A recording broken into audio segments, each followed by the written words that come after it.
Collins, thanks for coming in. It's a great pleasure, thank you. This ship that was involved in the incident off Western Australia this week... Yeah, the one the front fell off?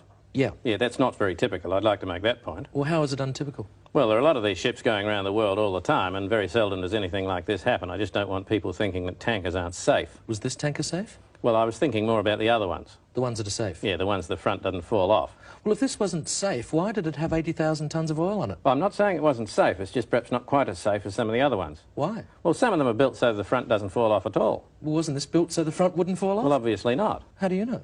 Well, because the front fell off and 20,000 tonnes of crude oil spilled into the sea caught fire. It's a bit of a giveaway. I just like to make the point that that is not normal. Well, what sort of standards are these oil tankers built to? Oh, very rigorous maritime engineering standards. What sort of thing? Well, the front's not supposed to fall off for a start. And what other things? Well, there are regulations governing the materials that they can be made of. What materials? Well, cardboard's out.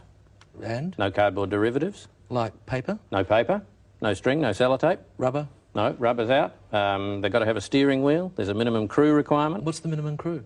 Oh, one, I suppose. So the allegations that they're just designed to carry as much oil as possible, the hell with the consequences, I mean, that's ludicrous. Absolutely ludicrous. These are very, very strong vessels. So what happened in this case? Well, the front fell off in this case, by all means, but it's very unusual. But Senator Collins, why did the front book fall off?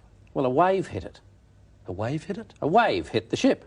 Is that unusual? Oh, yeah. At sea, chance in a million. So what do you do to protect the environment in cases like this? The ship was towed outside the environment. Into another environment?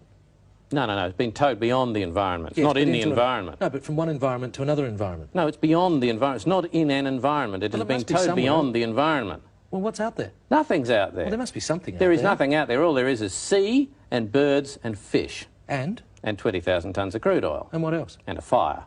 And anything else? And the part of the ship that the front fell off. But there's nothing else out there. Senator Collins, thanks for joining us.